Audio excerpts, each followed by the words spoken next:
The dust rose in a choking ochre cloud, a shroud for the dying day. Inside the swaying stagecoach, Thomas Blackwood kept to himself, a silhouette of quiet stoicism against the blood-red glare of the Arizona sunset.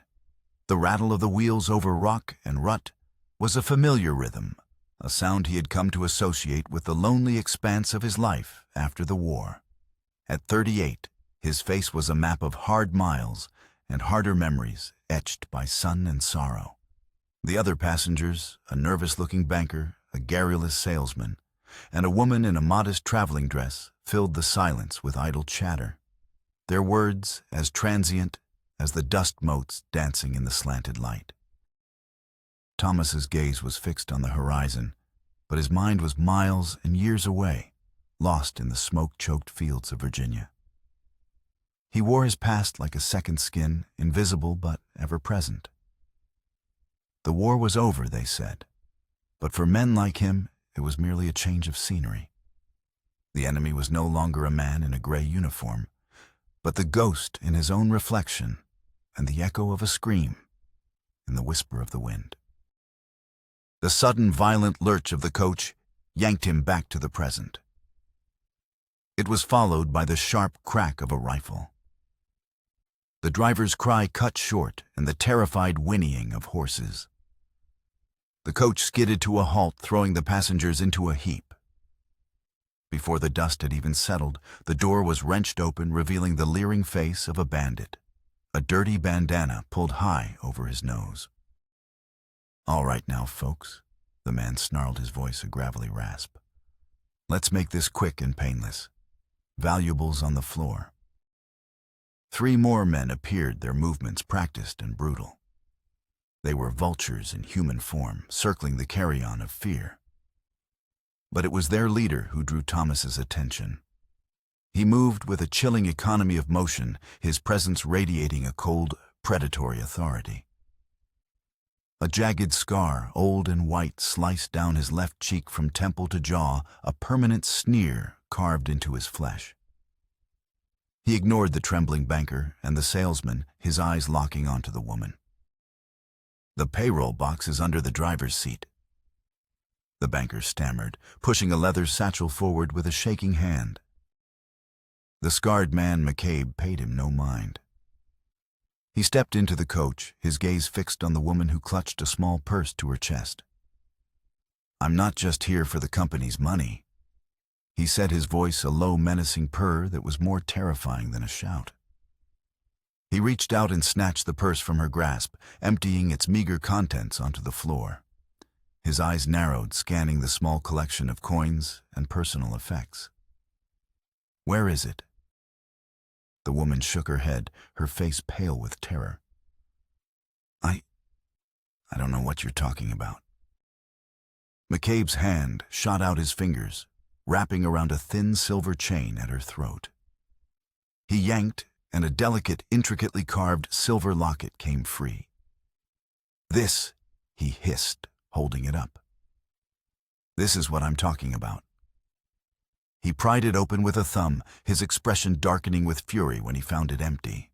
He grabbed the woman by the collar of her dress, hauling her from the coach and throwing her to the ground.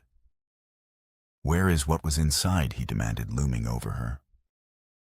"Please," she begged, tears streaming down her face. "It was just a picture of my husband. It's all I have of him." Thomas watched his body coiled tight as a spring. Every instinct screamed at him to stay hidden to survive. He had seen enough death to last a dozen lifetimes. But as McCabe raised his pistol, aiming it at the pleading woman, a different memory broke through the haze of his apathy. A memory of another time he had stood by frozen for a fatal second while an atrocity unfolded before him. The ghost of Chancellorsville whispered in his ear a cold breath of shame. "Not again. Let her go." Thomas's voice was low, but it cut through the tension with the sharp edge of a blade. McCabe turned slowly, a flicker of surprise in his cold eyes.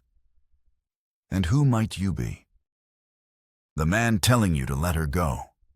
Thomas set his hand, moving with imperceptible speed to the Colt Peacemaker holstered at his hip. A cruel smile twisted McCabe's scarred face. "You got a lot of sand, friend.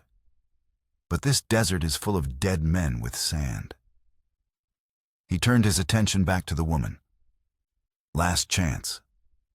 The map. When she only sobbed in response, he fired.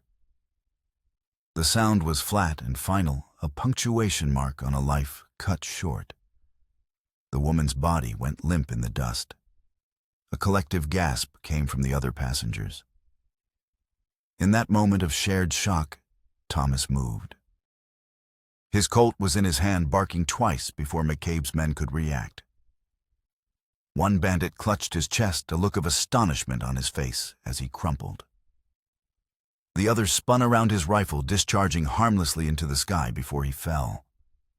Thomas dove from the coach, rolling behind a rocky outcrop, as bullets splintered the wood where he had been moments before. McCabe, enraged, fired wildly in Thomas's direction. "Kill him!" he roared at his remaining man. The gunfight was a blur of motion and sound, a deadly dance Thomas knew all too well. He moved from cover to cover, his shots deliberate and precise. The mathematics of survival. One man down, then another. McCabe, seeing his advantage vanish, grabbed the payroll box and the silver locket from the dust. He gave Thomas a look of pure, unadulterated hatred, then vaulted onto his horse and disappeared into the twilight, the sound of hoofbeats fading into the vast, indifferent silence of the desert. Thomas emerged from cover, the smoke from his Colt curling into the cooling air. The surviving passengers were huddled together, their faces a mixture of gratitude and horror. The salesman rushed forward. "Mister, you saved us. We're obliged." But Thomas wasn't listening. He walked to the body of the murdered woman, her sightless eyes staring up at the first stars pricking the velvet sky. He knelt gently, closing her eyelids. He had acted, but he had been too late. He had saved the payroll, but he had failed to save a life. He had driven off the monster, but the locket and the secret it held was gone. The familiar bitter taste of guilt filled his mouth.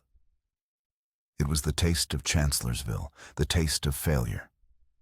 The war, it seemed, was determined to follow him, even to the very edge of the world. Silver Creek baked under the relentless Arizona sun, a collection of tired wooden buildings huddled against the vast, unforgiving landscape.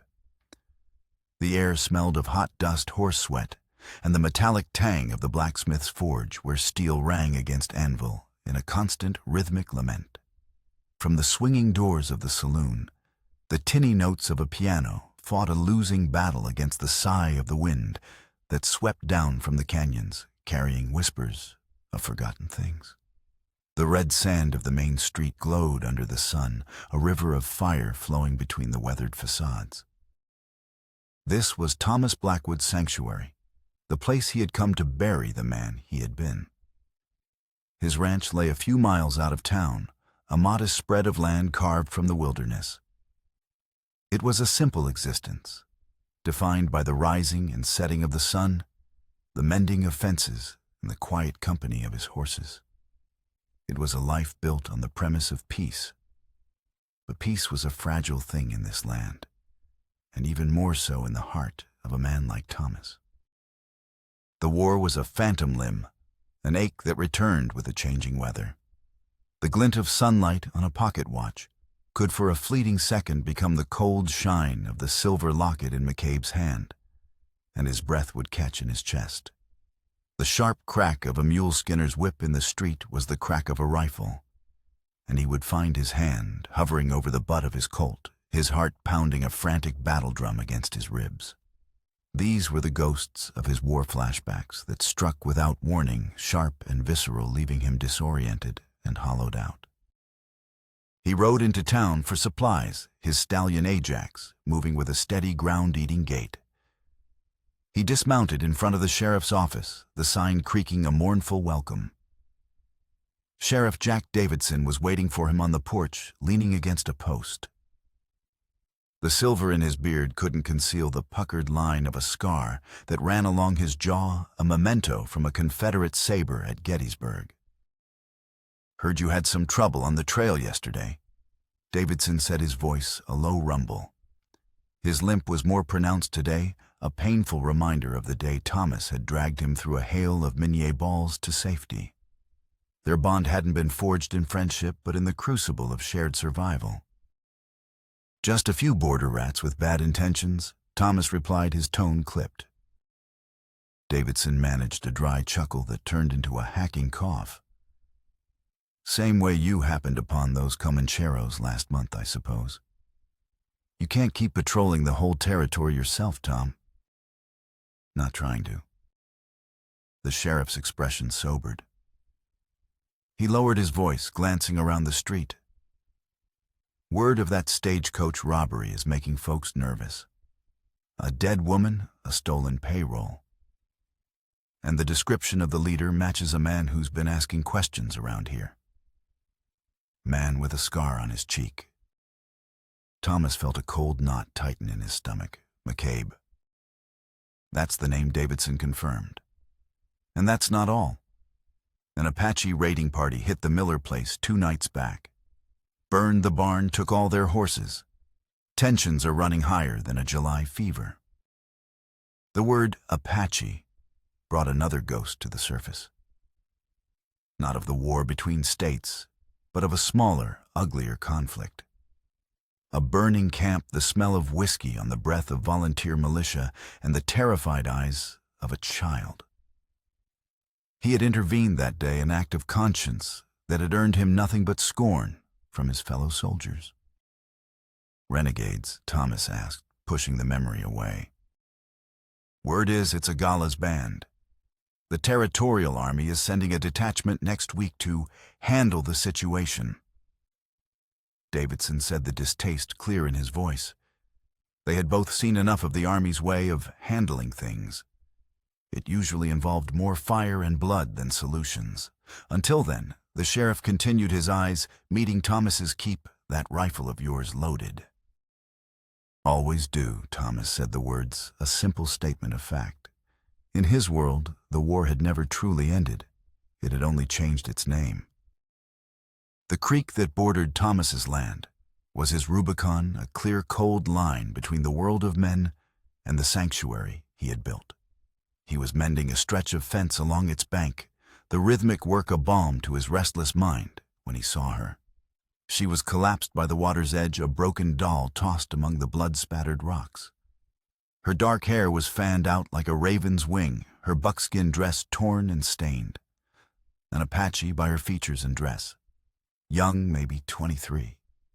A fresh rifle wound gaped on her shoulder, a dark flower of violence blooming on her skin.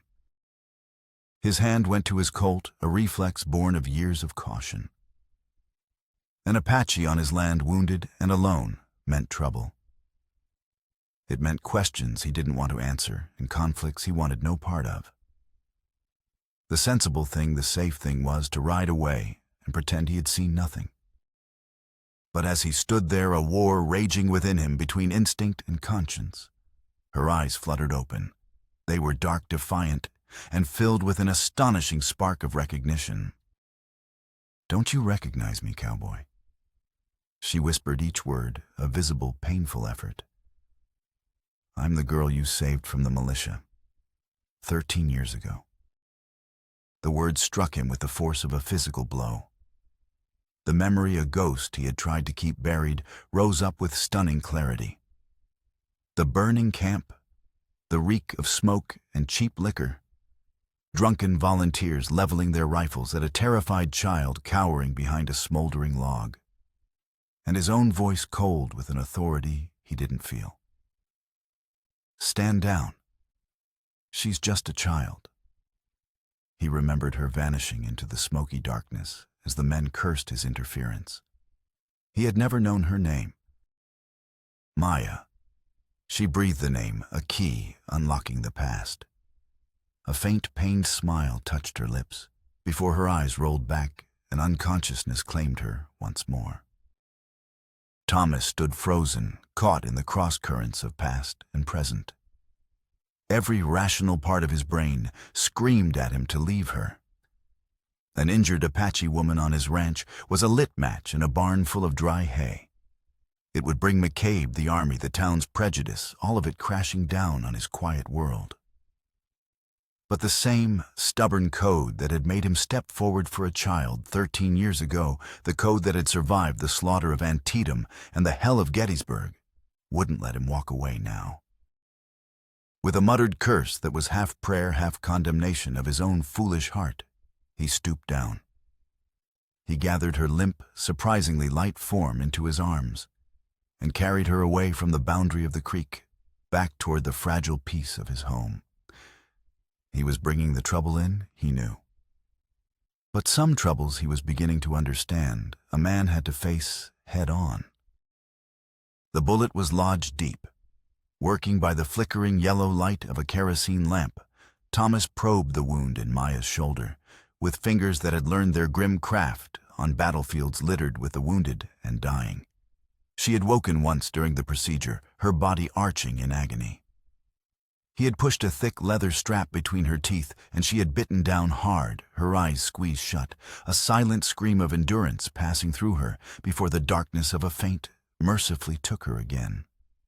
When the flattened lead slug finally came free, dropping with a soft clink into a tin basin, Thomas cleansed the wound with whiskey that burned his own unnoticed cuts and bandaged it with strips of clean linen. He sank into a chair, the Winchester rifle resting across his lap, an old habit from a time when sleep was a luxury and survival depended on vigilance.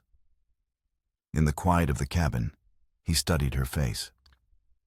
He could see the ghost of the terrified child in the proud, high arch of her cheekbones, and the stubborn set of her jaw, a look of fierce determination that even unconsciousness could not erase. Dawn was painting the eastern sky in shades of bruised purple and soft gray when she finally stirred. Her eyes opened clear and focused and found him immediately. "You should have left me," she said. Her voice was weak but steady, laced with the same steel he saw in her features. Thomas rose and brought her a dipper of water. He held it to her lips as she drank. Maybe he conceded his voice gruff to hide the turmoil inside him. "Still might, if you bring trouble to my door." "I always bring trouble, Cowboy." A wry, pained smile touched her lips. She pushed herself up, wincing as the movement pulled at her wound. "Men are hunting me. White men." McCabe, Thomas stated. It wasn't a question. She looked surprised. "You know him?" "We served in the same regiment during the war," he said the words, leaving a foul taste in his mouth. The memory of Chancellorsville flooded his mind, sharp and unwelcome Confederate prisoners, young and defeated, kneeling in a muddy field, their hands raised in surrender. McCabe moving behind them, his revolver drawn. Thomas shouting an instant too late. The sickening final sounds of the executions. And McCabe's cold eyes turning on him. "They'd have killed us tomorrow. I just moved up the schedule." "What does he want with you?" Thomas asked, pushing the memory down. He had reported McCabe, but in the chaos of a losing battle, the incident had been swallowed up, filed away, and forgotten. McCabe was later court-martialed for other more public atrocities, but the damage was done. The man was a monster forged in the fires of war. Maya met his gaze, her dark eyes unwavering. "They hunt me for what I carry." Her voice was a low, tense whisper, a mixture of fear and resolve. She seemed to be weighing her words, deciding how much to trust the man who had saved her twice. "My father is a Gala chief of the Chiricahua people in these mountains. McCabe believes I know the location of a great treasure on our ancestral lands. A mine of gold." She lifted her chin, a flicker of defiance in her eyes. "He is not wrong." A sudden movement outside drew Thomas's attention. He moved to the window, peering through a crack in the shutters. A dust cloud on the horizon growing larger by the second. Riders. 7, maybe 8 of them, moving fast and with purpose. Too many for a friendly visit. "Riders coming," he said, his voice flat. He turned from the window and pulled his Winchester from its rack on the wall. He tossed a spare shirt to Maya, who had managed to get to her feet, her hand pressed against her bandaged shoulder. "Can you shoot?" Her answer was to pick up the Colt he'd left on the table. With a practiced, efficient grace that belied her injury, she checked its chambers, spinning the cylinder with a decisive click. "Better than most men," she said. In that moment, a flicker of unexpected respect cut through Thomas's apprehension. She wasn't cowering. She wasn't pleading for protection. She was preparing for a fight. Whatever else she was, this woman was a survivor, just like him. The riders thundered into the yard, fanning out in a practiced predatory semicircle that cut off any chance of escape. Thomas recognized McCabe at their head instantly. He sat tall in the saddle, a raw-boned specter of a man, the jagged scar on his cheek looking like a fresh wound in the harsh morning light. The years since the war had stripped away any remaining softness, leaving only cold, hard malice. Blackwood McCabe's voice boomed across the yard, a sound like rocks grinding together. "Send out the Apache woman. She's wanted for murder and theft." Thomas stepped onto the porch, his Winchester held low, but ready, the polished wood warm in his hands. "This is private property, McCabe. You have no authority here." McCabe let out a laugh, devoid of any humor, a dry, rasping sound. "Well, well. Thomas Blackwood, the hero of Chancellorsville." He sneered, spitting a stream of tobacco juice into the dust. "Still fighting for the weak and the downtrodden, or in this case, the savage." "She's under my protection," Thomas said, his voice level. "Is she now?" McCabe's eyes narrowed. He reached into his saddlebag and produced a folded piece of paper, letting it snap open. It was a wanted poster, crude but official-looking. "Says here she's wanted for the murder of an antiquities dealer. Part of a gang that robbed the stagecoach west of here 2 days ago." He paused, letting the accusation hang in the air. Then he reached into his vest pocket and produced something else, holding it up between his thumb and forefinger so it caught the sun. The silver locket. Thomas's blood ran cold. "My men found this near the body," McCabe announced, his voice, carrying to the ranch hands, who had emerged from the barn, and their faces etched with confusion and concern. "Dropped by this murdering squaw as she fled." He then produced a second item, this one small and metallic. A deputy's badge pinned crookedly to his vest. "I'm a duly sworn deputy of the Territorial Marshal Service. I've got the law on my side, Blackwood. What have you got? A half-dead savage and a guilty conscience." It was a brilliant, vicious move. McCabe wasn't just a thug. He was a cunning manipulator. He had twisted the narrative, turning himself into the agent of justice and Maya into the villain. He was putting Thomas on trial in front of his own men, in front of the entire territory. Protect the Apache woman and become an outlaw yourself, or hand her over to a man who now wore the veneer of the law. "Show me the warrant signed by a judge," Thomas said, his voice betraying none of the turmoil within. McCabe's smile was a predator's grin. Always the righteous one, playing by the rules. The rules didn't save those boys at Chancellorsville, did they? The words were a poisoned dart aimed at the oldest and deepest of Thomas's wounds. "You knew what I was going to do. I saw it in your eyes. You could have stopped me sooner, but you hesitated. You stood there and did nothing." He leaned forward in his saddle, his voice dropping to a conspiratorial whisper. "That hesitation, Blackwood, it makes you as guilty as me."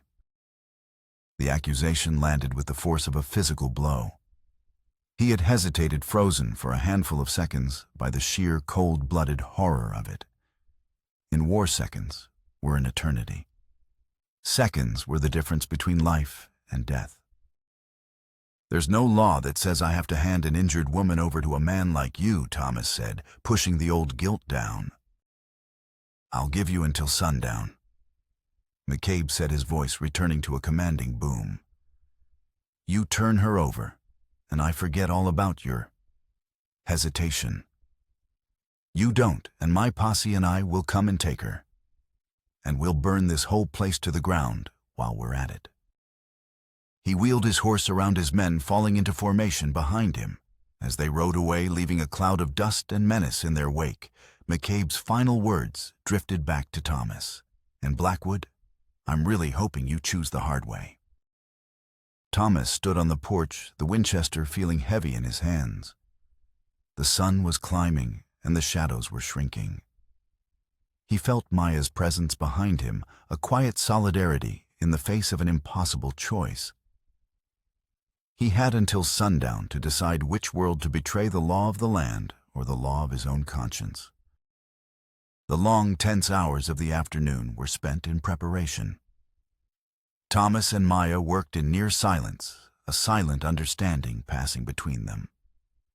They reinforced the cabin doors, boarded up windows, and laid out ammunition. The few ranch hands Thomas employed, caught between loyalty to their boss and the fear of McCabe's deputized posse, had quietly saddled their horses and ridden away, their averted eyes speaking volumes. Thomas didn't blame them. This wasn't their fight. As they worked, Maya spoke, her voice low and urgent. "The locket was my mother's," she said, her hands busy loading shells into a rifle. She was not Apache by birth. She was of the Pueblo people, a historian for her tribe, a keeper of the old ways. She married my father and brought her knowledge to our people as a gift. She paused, her dark eyes finding his. The locket did not hold a picture. It held a map. Not to a mine of gold, but to something far more valuable. A hidden canyon, a sacred place, where the Tizanina, the ancient records of our people, are kept. Rock carvings and painted hides that tell our history, that mark the boundaries of the lands given to us by the Creator. They are our claim, our proof of ownership. With them, my father believes he can force your government to honor the old treaties, to grant us protected lands where we can live in peace." The truth of it settled over Thomas with a heavy weight. This wasn't about greed. It was about survival. The murdered woman on the stagecoach, the antiquities dealer, must have been acting as an intermediary, someone hired to help authenticate and present the records. McCabe hadn't been after gold. He had been after the key to a people's future, a prize he could sell to the railroad barons or land speculators who would pay anything to see the Apache claim extinguished forever. As the sun began its slow descent, painting the sky in fiery strokes of orange and crimson, another rider approached, not with the thunder of a posse, but with the steady, familiar gait of a lone horseman. It was Sheriff Davidson. He dismounted, his face grim. "The town's turned against you, Tom," he said without preamble. "McCabe's been buying drinks at the saloon, waving that locket and that wanted poster around. He's telling everyone you're a turncoat, harboring a savage murderer." Davidson spat on the ground. "He's got a new friend, too. Silas Croft." Thomas knew the name. Croft was a town councilman, a man whose ambition was matched only by his greed. He owned half the businesses in Silver Creek and held the mortgage on the other half. "Croft's been whipping up a frenzy," Davidson continued, "telling folks about the Apache raids, talking about the gold on their lands. He's promised McCabe the town's full support as citizens' posse in exchange for a share of the treasure. They see you as the only thing standing between them and a fortune." The pieces were falling into place, forming a picture of betrayal and greed. But something still didn't fit. Why, Jack Thomas asked. Why this obsession? It feels like more than just gold for McCabe. Davidson sighed, running a hand through his grizzled hair. "I did some digging. sent a wire to the territorial marshal's office. "McCabe's badge is real enough a temporary commission, but I also asked about his military record." He paused, his eyes meeting Thomas's. He was dishonorably discharged. Not for Chancellorsville that got buried just like you said. It was for something else a year later. The official record just says unprecedented cruelty toward civilian populations. The unofficial word is that he massacred a village. Men, women, children. After that, his wife and son left him. They died of fever on a wagon train to California a few months later. He lost everything. The information settled in Thomas's gut like a cold stone. A man who had lost everything. A man with nothing left but his hate. It explained the cruelty, the nihilism, but not the specific venomous focus on him. The answer to that lay buried in the mud of Chancellorsville, a secret McCabe had hinted at but never fully revealed. "They're planning to ride at sundown," Davidson said, his voice low. "I can't stop them. Croft has the council and the people are scared and greedy. I'm one man against a mob." He looked at Thomas, the old bond of Gettysburg clear in his eyes. "I came to warn you, to stand with you if you'll have me." Thomas looked from his old friend to Maya, who stood by the cabin door, rifle in hand. The sun was touching the horizon. The world had shrunk to this small patch of land, this wooden cabin, and the three of them against a rising tide of violence. "I appreciate it," Jack Thomas said, clapping a hand on the sheriff's shoulder. "But this is my fight. You go back to town. Do what you can to maintain the law. If we're not back by morning, then you can come for us." It was a dismissal, but it was also an act of friendship, a refusal to let Davidson sacrifice himself in a battle that wasn't his. The sheriff hesitated, then nodded, his face a mask of regret. He mounted his horse and rode away, a lone figure disappearing into the twilight. The first orange glow of torches appeared on the horizon, a fiery serpent slithering through the dusk. The time for choices was over. They didn't come from the front. McCabe was too smart for that. The attack came from the west under the cover of a rocky bluff that offered a direct line to the barn. Thomas was on the roof of the cabin, using the higher vantage point to watch the main road, when the first shot rang out, not at him, but at the lantern hanging by the stable door. Darkness, then chaos. "The barn," Maya shouted from below. A volley of shots peppered the cabin walls, forcing Thomas to take cover. He could hear whoops and hollers, the voices of Croft's drunken mob, emboldened by whiskey and the promise of gold. But underlying it all was the disciplined fire of McCabe's core group of men professionals who knew how to lay down a suppressing fire. Suddenly, a bright orange light bloomed from the direction of the barn. Flames began to lick at the dry timber, climbing the walls with terrifying speed. They were trying to smoke them out, to force them into the open. "We have to move," Thomas called down, sliding off the roof and landing lightly on the ground. "They'll surround the cabin next." Maya was already at the back door. "There's a dry wash that leads to the creek. If we can make it there, the darkness will cover us." It was a desperate gamble. They burst from the cabin running low, the heat from the burning barn scorching their faces. Bullets tore through the air around them, whining like angry insects. A shot ripped through the sleeve of Thomas's shirt. He returned fire, his shots aimed not to kill the townsfolk, but to make them keep their heads down. They were halfway to the wash when a figure emerged from the shadows, blocking their path. It wasn't one of Croft's mob, but McCabe himself. He wasn't looking at them. His pistol was leveled at something or someone else. Sheriff Davidson lay on the ground, a dark stain spreading across his pant leg. He must have circled back, unable to abandon his friend, and been ambushed. "Going somewhere," Blackwood McCabe sneered, his pistol pressed against Davidson's temple. "Drop your weapons. both of you. Or your friend here gets to see what the inside of his own head looks like." Thomas and Maya froze. The choice was instantaneous and absolute. Their rifles clattered to the ground. McCabe's men emerged from the darkness, quickly surrounding them. Silas Croft was among them, his face flushed with a mixture of excitement and fear, a stark contrast to the cold, triumphant calm on McCabe's face. "You see," Blackwood McCabe said, his voice soft, almost conversational, as his men bound their hands. "I told you, I was hoping you'd choose the hard way."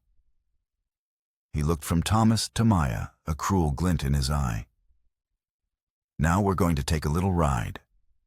The lady here is going to lead us to her treasure. And you—" He jabbed the barrel of his pistol into Thomas's ribs. "You're coming along to make sure she behaves." He then gestured to the wounded sheriff. "Bring him too. He's our insurance policy." As they were forced onto horses, the flames from the barn roared into the night sky, consuming the last vestiges of Thomas's quiet life. McCabe leaned close to Thomas, his voice a venomous whisper meant only for him. "This isn't about the gold, not really. This is about Chancellorsville. It's about a debt that needs to be paid." He pulled back, and for a moment in the flickering firelight, Thomas saw something in his eyes beyond malice. It was a deep, profound grief, twisted into an ugly, unrecognizable shape. It was the look of a man avenging a ghost. Before Thomas could process it, McCabe spurred his horse, leading the procession away from the burning ranch and into the dark, unknown territory of the Apache. The canyon was a wound in the earth, a place of stark, vertical beauty and profound silence. They rode for hours under a canopy of brilliant stars, the only sounds the clink of bridles and the tired shuffle of hooves on rock. McCabe pushed them relentlessly, his rage, a palpable force driving them deeper into Apache lands. Davidson slumped over his saddle, was barely conscious, a grim reminder of McCabe's leverage. As dawn threatened to break, McCabe called a halt in a small sheltered box canyon. While his men made a cold camp, he dragged Thomas away from the others, shoving him against a rock wall. "I've waited a long time for this," Blackwood McCabe hissed, his face inches from Thomas's. The scar on his cheek was a livid gash in the pre-dawn gloom. "All these years I've replayed that day in my head. The mud, the rain, the smell of blood." "You murdered unarmed men," Thomas said, his voice raw. "They were the enemy." McCabe roared, his control finally snapping. "But that's not what this is about. You don't even remember him, do you?" He reached into an inside pocket of his coat and pulled out a worn leather wallet. From it, he produced a small, tattered photograph, its edges soft with time. He shoved it in Thomas's face. It was a picture of a young man, barely a boy, in a threadbare Confederate uniform. He had a wide, hopeful smile that didn't belong on a battlefield. "This was my little brother," Daniel McCabe's voice cracked a fissure in his armor of hate. He was 17. He was in that line of prisoners at Chancellorsville. He got scared, wanted to surrender, convinced his whole platoon to lay down their arms. His eyes bored into Thomas, blazing with an ancient, unbearable grief. "Our own father told me before we left, look after him, Liam. Don't let him be a coward." And there he was on his knees, ready to shame our family name. The pieces of the puzzle slammed into place with sickening force. "You stood there." McCabe whispered, his voice trembling with a rage that was 13 years old. "You saw me raise my pistol. You could have shot me. You could have shouted. But you hesitated. You just stood there and did nothing while I put a bullet in my own kin for being a coward. I did my duty, Blackwood. I cleansed the family honor. But you were the righteous man, the hero, and you just watched." He grabbed Thomas by the shirt front, his knuckles white. "I'm not after gold, Blackwood. I never was. The map, the locket, it was all just a way to get to her to smoke you out. I'm after you. I want you to feel what it's like to have everything you care about ripped away while you stand there helpless to stop it, just like I did. The confession, raw and unhinged, reframed everything. McCabe wasn't a monster born of greed, but one forged in a crucible of twisted honor and profound loss. His quest wasn't for riches, but for a perverse, agonizing form of revenge. He was dragging Thomas back to their shared moment of damnation in that muddy field, determined to make him a full partner in his guilt. The gold was the stage, Maya was the prop, but the play had always been about the two of them. Once she shows me where this holy place of hers is, McCabe continued his sanity, fraying at the edges. I'm going to kill her. Then I'm going to kill your sheriff friend. And then I'm going to leave you here alone in the desert with their ghosts for company. A debt for a debt, Blackwood. He shoved Thomas back to the ground and stalked away, leaving him with the terrible, intimate knowledge of his enemy's broken heart. The rising sun cast long, skeletal shadows across the canyon floor, and for the first time, Thomas felt a cold sliver of genuine fear. He wasn't facing a simple villain anymore. He was facing a man with nothing left to lose, a man on a pilgrimage to hell, and he intended to take Thomas with him. McCabe's confession had unmoored him, setting him adrift on a sea of pure, nihilistic rage. The pretense of law and order was gone, replaced by the raw, open wound of his vendetta. He drove them onward with a renewed, feverish intensity, pushing the horses and his prisoners to the brink of collapse. He no longer cared about stealth or subtlety. He wanted a confrontation. He wanted a reckoning. They rode into the heart of Apache territory, a sacred landscape of towering mesas and wind-carved hoodoos that looked like ancient, silent gods. McCabe, using Maya as a guide, seemed to be heading for a specific location, the sacred canyon she had spoken of. He held Davidson in front of him on his own horse, now a human shield and a constant, brutal threat. Not much further, he would snarl at Maya periodically. Or the sheriff pays the price for your lies. Thomas watched the ridgelines, his mind racing, searching for any opportunity, any weakness. He knew they were being watched. A flicker of movement here, a displaced rock there, Agala's warriors were shadowing them, but McCabe's hold on Davidson kept them at bay. An open attack would mean the sheriff's death. Late in the afternoon, as they navigated a narrow pass, McCabe finally made his move to force the endgame. He reined in his horse, a wild, unholy light in his eyes. This is it, he declared to the empty canyons. This is where it ends. He sent one of his men riding ahead with a message, a piece of white cloth tied to a stick. Go tell the savages their chief's daughter has brought us to their holy place. Tell them to come and watch the show. Tell Agala to bring the map, the real one, to the canyon entrance by sunset. If he does, he gets his daughter and the lawman back. If he doesn't, he let the threat hang in the air, a poisonous vapor. It was a trap, and they all knew it. He was drawing Agala and his warriors into a killing field of his own choosing. He was leveraging the lives of his hostages to force a final bloody confrontation on sacred ground. As the sun began to dip toward the horizon, casting the world in shades of blood and fire, a massive dark cloud began to build in the west. The wind picked up, carrying the scent of dust and distant rain. A sandstorm was coming. The air grew thick with a tense electric energy, as if the land itself was holding its breath. This act of supreme arrogance left Thomas with no choice. His own life was forfeit, he accepted that. But he would not let Maya and Davidson die for his past. He had to sever the chain of guilt that bound him to McCabe, the chain forged in the mud of Chancellorsville. He looked at Maya, and in her eyes he saw not fear, but a fierce, unyielding resolve.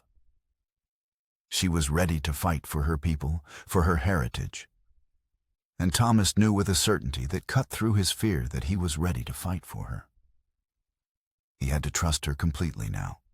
Trust that her people would come, and trust that together they could find a way to break McCabe's mad design. The boundary between their worlds had vanished. Now there was only the coming storm and the battle for survival. The entrance to the sacred canyon was a narrow slit between two towering walls of red rock, a gateway to a place hidden from the eyes of the world. The wind howled through the pass, whipping sand into stinging projectiles that scoured the skin and blinded the eyes. The sky had turned a bruised, sickly yellow, and the approaching storm front was a monstrous, churning wall of black and brown. It was the ticking clock on their lives. McCabe had positioned his men on the rocky ledges overlooking the entrance, a perfect ambush point. He stood in the center of the pass, holding a gun to Davidson's head, his body a tense silhouette against the apocalyptic sky. Croft and the few remaining townsmen huddled behind rocks, their bravado washed away by the raw fury of the landscape and the escalating madness of their leader. As the first tendrils of the storm began to swallow, the pass figures emerged from the swirling dust. A gala tall and regal walked at their head. He was flanked by a dozen of his best warriors' rifles held at the ready. Maya's people had come. Behind them, Maya and Thomas were brought forward by McCabe's men, their hands still bound. "You're a fool to come here, old man," McCabe shouted over the roar of the wind. "You've brought your people to their graves. You are the one standing on sacred ground, desecrating it with your hate." Agala's voice was calm, a solid rock in the midst of the gale. "You are the one whose grave is already dug." Words McCabe spat. "I want the map that was in the locket, the proof of your claim. Hand it over, or they all die, starting with him." He pressed the gun harder against Davidson's temple. The moral calculus of the moment was agonizing for Thomas. His hesitation at Chancellorsville had led through a long and twisted path to this. He had to face the ghost of that failure here and now. "Let them go, McCabe," Thomas said, his voice cutting through the wind. "This is between you and me. It always has been." "It is," McCabe agreed, a feral grin spreading across his face. "And they are the price you pay for your sins." As the standoff reached its breaking point, Agala took a slow, deliberate step forward. He held up not a map, but a small leather-bound book. It was a soldier's journal, its pages warped by time and weather. "My warriors found this many years ago in a place your people call Chancellorsville, Agala," said, his voice resonating with ancient authority. "It belonged to a young soldier, a boy named Daniel McCabe." McCabe froze, his confident sneer faltering. The color drained from his face, leaving the scar standing out in stark relief. Agala opened the book, the wind tearing at its fragile pages. He read, his voice clear and powerful, translating the boy's spidery script. "May 1st, 1863. I have made a terrible discovery. My brother, Sergeant Liam McCabe, is a traitor. I overheard him speaking with a Confederate spy. He has been selling information troop movement supply routes for months. He is the reason our flank collapsed. He is responsible for the deaths of hundreds of our men. I must report him to the colonel in the morning. I pray I have the courage. He is my brother, but he is a monster." The world seemed to stop. The wind, the sand, the tension, it all faded away, replaced by the crushing weight of the truth. McCabe's entire identity, his whole twisted crusade for vengeance and honor, was built on a monstrous lie. He wasn't the avenging brother who had executed a coward. He was a murderer who had executed his own kin to cover his treason. The prisoners he had killed weren't just enemy soldiers. They were witnesses. McCabe stared at the journal, his mind shattering. The foundation of his life, the grief that had fueled him for 13 years had crumbled to dust, revealing the hollow, rotten core beneath. He was a fraud, a traitor, a man who had murdered his own family. A terrible, animalistic scream tore from his throat, a sound of pure, absolute despair. Blinded by rage, shame, and the whipping sand of the storm, he shoved Davidson to the ground and turned his pistol on Thomas. Lies. The duel was not a thing of honor or skill. It was a brutal, desperate brawl in the heart of a tempest. They fired at each other through the blinding dust, their shots going wide. McCabe lunged, and they crashed to the ground, rolling and grappling two men locked in a mortal struggle. Thomas was no longer fighting out of guilt, no longer trying to atone for a past sin. He was fighting for the innocent, for the truth, for a future free of the ghosts of Chancellorsville. He fought with a clarity and purpose he hadn't felt since before the war. He managed to break free to get to his feet. As McCabe rose, his face a mask of insane fury, Thomas fired. The shot was true. McCabe staggered back, a look of profound, hollow surprise on his face. He looked down at the wound in his chest, then up at Thomas. His lips moved, but the words were stolen by the wind. He crumpled to the ground, a final insignificant casualty of a war that refused to end, his body quickly being covered by the shifting sands. As if on cue, the fury of the sandstorm began to abate. The wind lessened its scream to a mournful sigh, and the thick, choking dust started to settle, revealing a world transformed. The pass was quiet, the only sounds the ragged breathing of the living and the eternal whisper of the wind for stone. Agala's warriors moved swiftly, disarming the last of McCabe's stunned and demoralized men. Silas Croft, his face a pasty mask of terror, surrendered without a fight, his dreams of gold buried under an avalanche of truth and violence. Sheriff Davidson was helped to his feet, bruised and shaken, but alive. The town owed him its life, and he owed his to the Apache. A new and complex debt had been forged in the crucible of the storm. There was no celebration, no triumphant cheers. The moment was too heavy for that. Agala walked over to Thomas, who stood over McCabe's body, the Colt still smoking in his hand. The Apache chief held out the small leather journal. "A man's spirit is his story," Agala said, his voice low and somber. "This was his brother's. Now it is yours. Let it bring you peace."